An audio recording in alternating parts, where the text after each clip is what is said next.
नमस्कार, पेश आज का न्यूज पॉइंट में हूं विज्ञान प्रकाश। जितने भी आप नौजवान हैं दिल्ली में खास तौर पर बसने वाले, वो जरूर इस कार्यक्रम को देखें। ये मेरी आपसे रिक्वेस्ट है, क्योंकि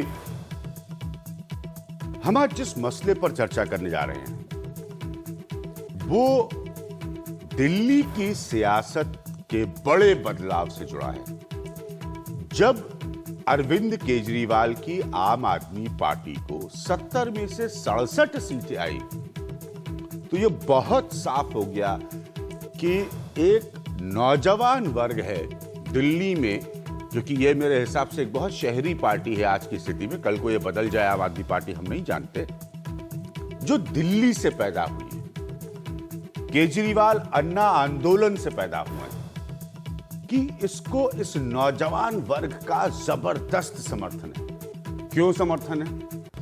क्योंकि केजरीवाल का लगातार दावा रहा है शुरू से कि बहुत हो गई ये पॉलिटिकल सिस्टम की पॉलिटिक्स।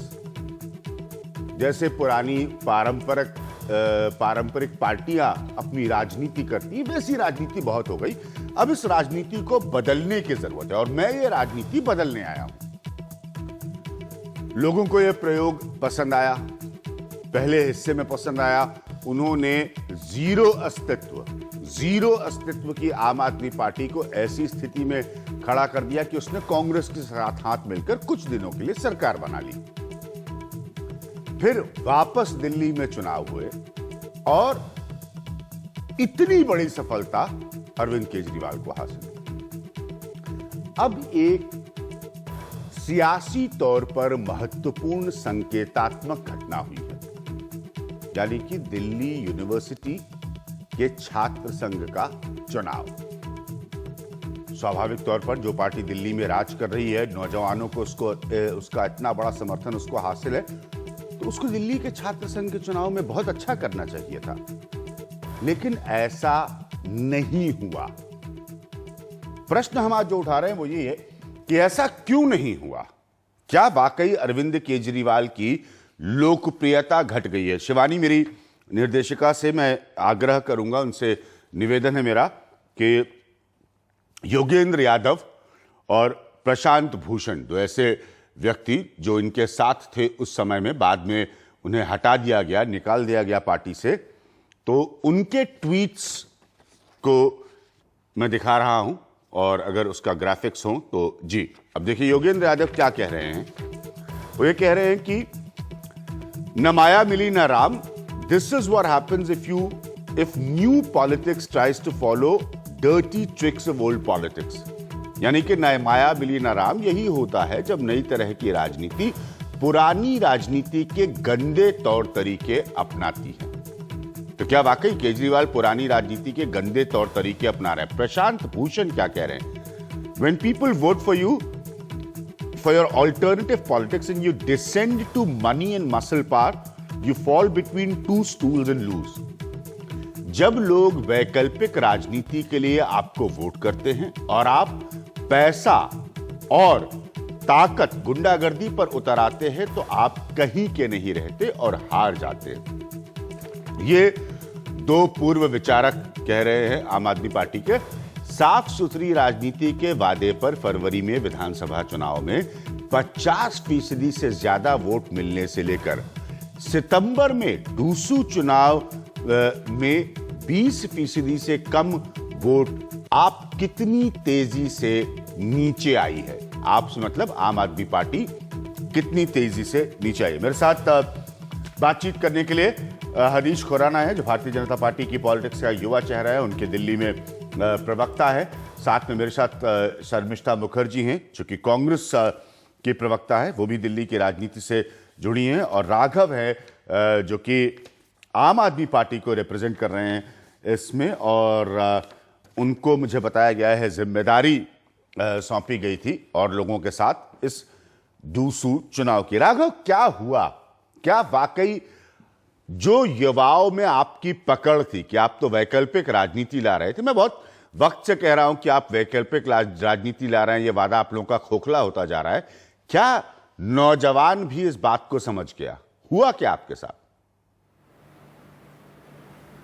देखिए, पहले तो कुछ फैक्ट्स आपके सामने रखना चाहूंगा, फिर अपने कमेंट्स देता हूं जी।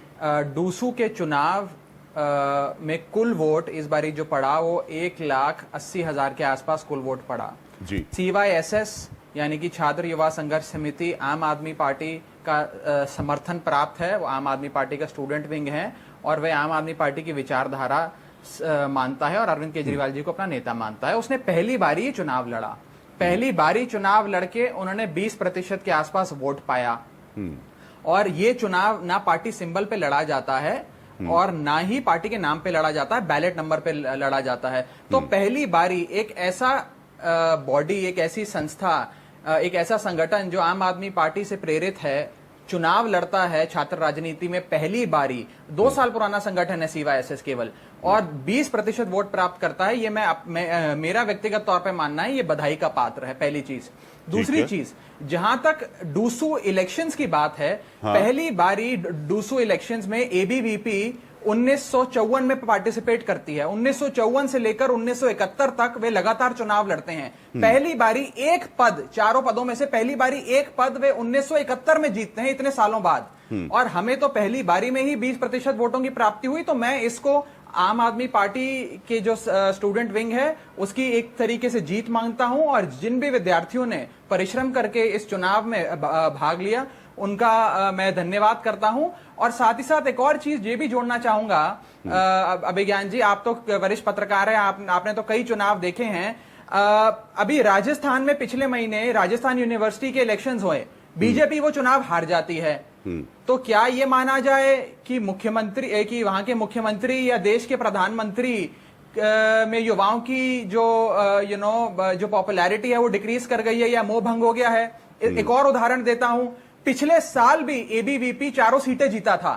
उसके कुछ ही महीने बाद दिल्ली के चुनाव हुए, 67 की 67 सीटें आम आदमी पार्टी को मिल जाती हैं, केवल 3 सीटें उनको मिलती हैं। और एक आखिरी उदाहरण दूंगा, मार्च 2014 में गुजरात यूनिवर्सिटी इलेक्शंस होते हैं जिसमें ABVP बुरी तरीके से हार जाती है।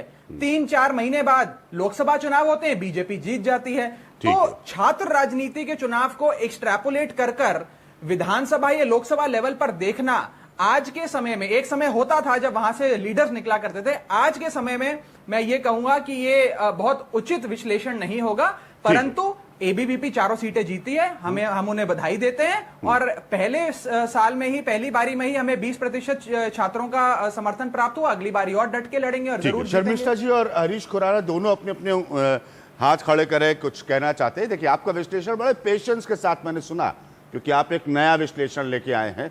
राघव जी, आपने बता दिया कि 20% वोट पहली बार हमें चुनाव लड़के आया है, तो आपने कितना महान काम किया है। लोगों को लोग तुलना जो है पॉलिटिकल सिस्टम की वैसे कहते हैं। हरीश खुराना, आप कुछ कहना चाहते हैं, फिर मैं शर्मिष्ठा जी को पूरा समय दूंगा। देखिए, राघव जी जो अपना आकलन करें तो करें। जो बातें इन्होंने करी कि चुनाव कोई आकलन, जीत हार सब में होती है। ये पहला चुनाव था दिल्ली का 7 महीने के इनकी सरकार के बाद। उसके अंदर 67 सीट इनको 7 महीने पहले मिली।